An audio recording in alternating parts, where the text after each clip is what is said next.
Hello students, हम इस video में पढ़ेंगे प्रतिरोधों का संयोजन। प्रतिरोधों का संयोजन मतलब उन्हें हम परिपथ में किस प्रकार से संयोजित कर सकते हैं, जोड़ सकते हैं। ये सारी चीजें हम इस टॉपिक में पढ़ने वाले हैं। तो प्रतिरोधों को हम परिपथ में दो प्रकार से जोड़ सकते हैं, पहला श्रेणी क्रम में और दूसरा समांतर क्रम में। तो सबसे पहले हम पढ़ लेते हैं प्रतिरोधों का श्रेणी क्रम में संयोजन। हम इसके लिए मानते हैं चित्र में R1, R2, R3 तीन प्रतिरोध प्रदर्शित हैं जो कैसे जुड़े हुए हैं, श्रेणी क्रम में जुड़े हुए हैं।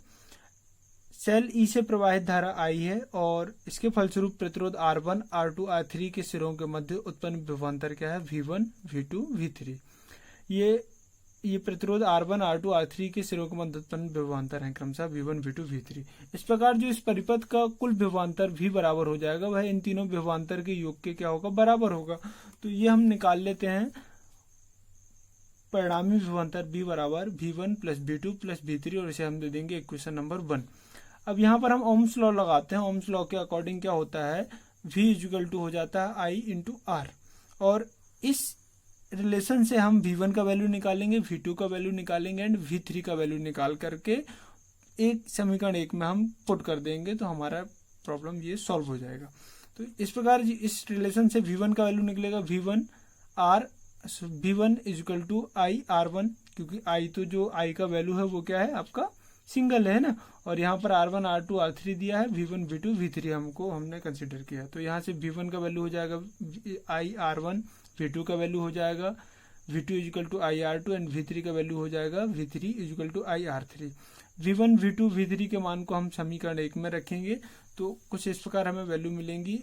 V का वैल्यू रखेंगे IR, V1 का वैल्यू रख दिया हमने IR1, V2 का वैल्यू रख दिया यहाँ पर हमने IR2, V3 का वैल्यू यहाँ पर रख दिया हमने IR3।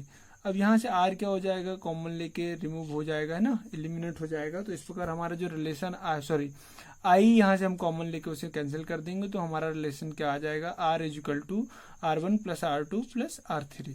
तो इस प्रकार हम देखते हैं प्रतिरोधों को श्रेणी क्रम में जोड़ने पर जो कुल प्रतिरोध होता है, तुल्य प्रतिरोध, वह उनके अलग अलग प्रतिरोधों के योग के बराबर होता है। तो ये स्टेटमेंट आपको याद रखना है कि श्रेणी क्रम में कुल प्रतिरोध या तुल्य प्रतिरोध उनके अलग अलग प्रतिरोधों के योग के बराबर होता है। इस प्रकार प्रतिरोधों का श्रेणी क्रम में संयोजन ये टॉपिक हो जाता है डन। और ये आपको लास्ट स्टेटमेंट इसका जरूर याद रखना है। Thank you. नेक्स्ट टॉपिक हम पढ़ेंगे प्रतिरोधों का समांतर क्रम में संयोजन। तो सेम थ्योरी है जैसा हमने श्रेणी क्रम में पढ़ा है, उसी प्रकार से इसमें भी हम मान लेंगे। चित्र में तीन प्रतिरोध R1, R2, R3 प्रदर्शित हैं जो समांतर क्रम में जुड़े हुए हैं, पैरेलल एक दूसरे के साथ जुड़े हुए हैं। सेल ई से प्रवाहित धारा I है जो क्रमशः प्रतिरोध R1, R2, R3 में I1, I2, I3 के रूप में क्या होती है, प्रवाहित होती है। और इस स्थिति में इसके जो एंड पॉइंट है A एंड B, इसमें उत्पन्न विभवांतर क्या है, V है। तो सबसे पहले हम क्या निकाल लेते हैं, जो I है वह क्रमशः I1, I2, I3 में बढ़ जाती है। इसका मतलब ये है I1, I2 और I3 इन तीनों का योग किसके बराबर होगा, I के बराबर होगा।